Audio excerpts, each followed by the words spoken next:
भाई जी आ चेक करो हाँ, यह जरा ना थले किल ला के ते फिर उत्ते सीमट पा के चट बना के, ठीक है।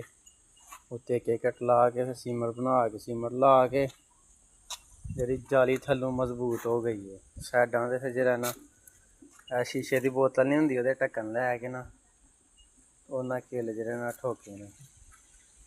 यह जाली जी है ना बज गई है घुट के।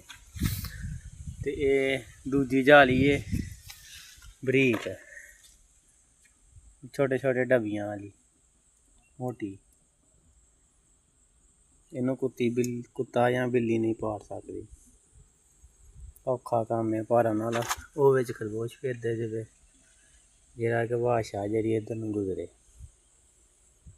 मैं वेख्या बिच इट्टां लाइयां दो रद्दे, इहदे थल्ले जाली है, जाली नूं भी किल लगे ने।